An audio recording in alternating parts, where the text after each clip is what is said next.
Hello everybody and welcome back to RainBro Crafts. My name is Colton. I hope you all had a lovely holiday season.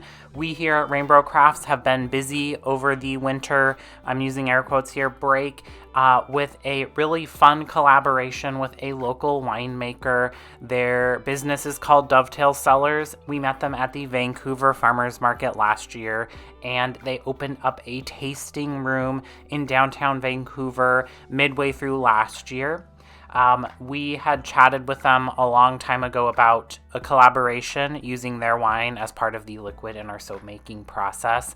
And they had a batch of their famous Chardonnay that oxidized in the fermentation tanks that was drinkable. It just smelled a little strange, but it tasted amazing. So they gave us some to do some test batches with.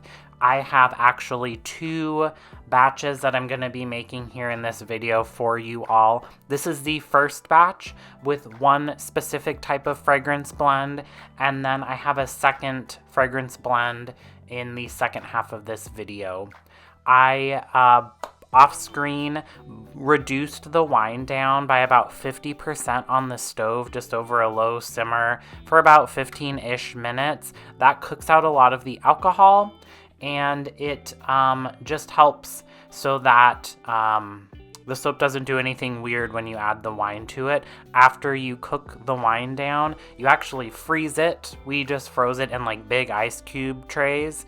And then once that's frozen, we use that as the liquid in our lye liquid solution. We used about 50% water to 50% of our wine ice cubes. You then just proceed like normal. It did give us this lovely gold color, and then I actually added some additional gold mica because I wanted it a little deeper gold, and I also wanted to see some sparkles. I blitzed that all up before I added the fragrance oil because I didn't know how the wine was going to interact with the soap batter.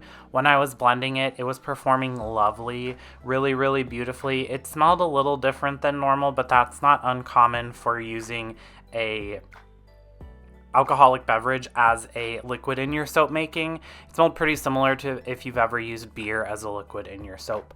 I then added in my custom fragrance blend, and this is kind of where things took a turn for the worse. I was trying to make a blend that kind of referenced some of the tasting notes for the Chardonnay. One of the fragrance oils I used was red ginger saffron from Candle Science, which we use in our Vantucky Mule candle and soap.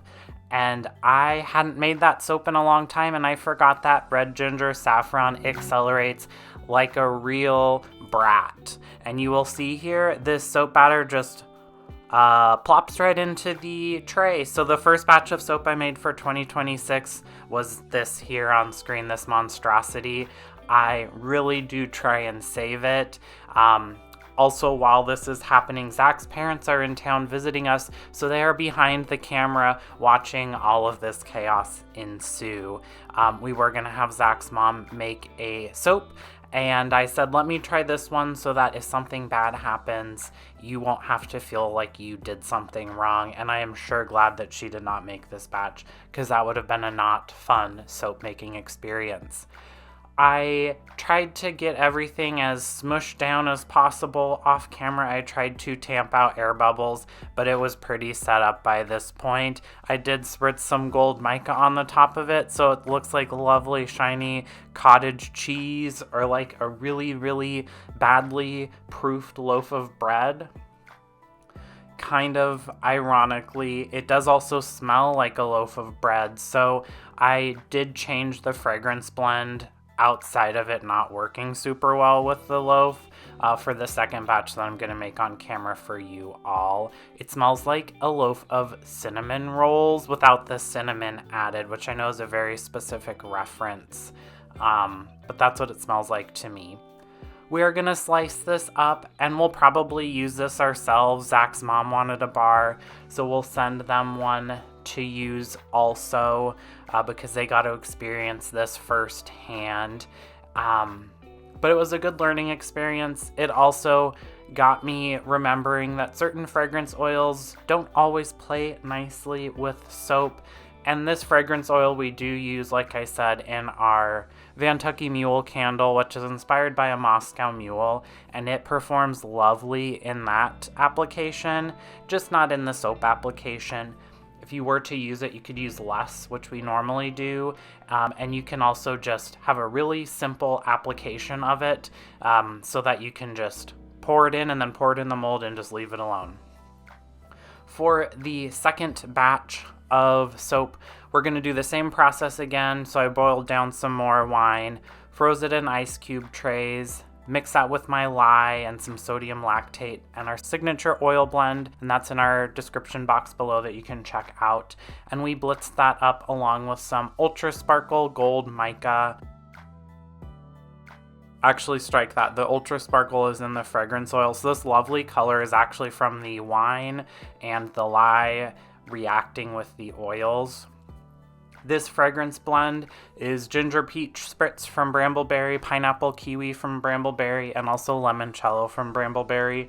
It's a nice sunshiny, lemony, citrusy, fruity concoction that I thought went really well with the tasting notes of the Chardonnay when it's not been oxidized. We did do a wine taste test when we went to pick up the second batch of wine that we used to make this batch that I'm making on camera here. So we got to taste the actual wine that you could buy if you went to their tasting room in downtown Vancouver.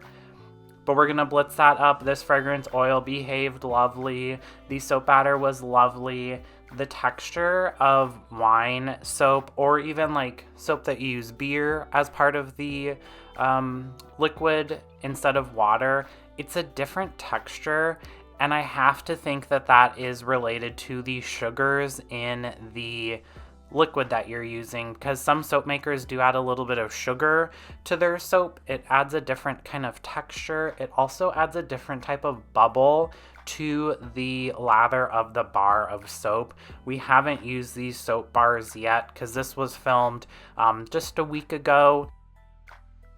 So definitely not ready to use yet, but it is hardened up really nicely. It also does not smell like a cinnamon roll kind of bread dough like the first batch I made, but it does have some different scent notes than what the fragrance oil gave it, which is kind of interesting.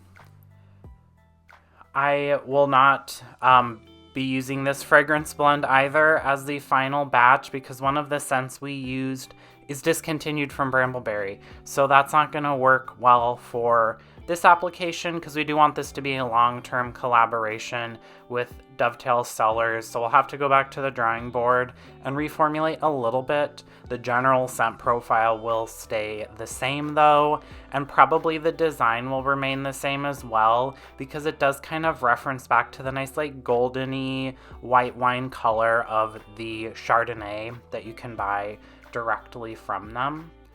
Once I have a nice little texture on the top, I'm going to use my little mica atomizer to spritz on some gold mica. It's really hard to see on camera, but in person it just adds a nice little like shimmer, especially once the soap is hardened up after it's gone through its curing phase, which I like, especially because the actual bar itself isn't terribly exciting because it is just one solid color. We are going to unmold this one as well and use Dorothy, our multi-bar cutter, to slice up the loaf. In the comments down below, let me know what is your all New Year's resolutions. I know that a lot of people do New Year's resolutions, a lot don't. Mine are to be able to do 5 pull-ups unassisted and to also run a 5K race. I actually am doing my first ever official 5K race next Sunday. The Race for the Warmth that is through Clark Public Utilities, our local utility company. I've been running off and on this past year and doing personal training and stuff like that. So it's just exciting that that is going to be checked off my list here before January is actually over, and I'm sure I'll add some other type of resolution. But let me know what your resolutions or goals are for 2026. This soap will most likely not actually be for sale on our website, but when we do settle on the final product, I will post a video of that, and I'll let you all know, so you can stop by Dovetail Cellars if you're ever in Vancouver, Washington, or if you check us out online or see us in person, you can grab yourself a bar of that soap. But thank you so much for watching this kind of different video than our normal videos. We'll be back to kind of similar normal video content here in the next couple weeks. If you do want to get soaps or candles or bath bombs from us each and every month, check out our website, rainbrocrafts.com, for more details on that. Thanks to our lovely list of subscribers that are up on the screen now. We appreciate each and every one of them so much. Thanks for watching. Don't forget to like this video, comment down below those resolutions or goals for 2026, subscribe to the channel, and ring that bell icon. Thanks. Bye.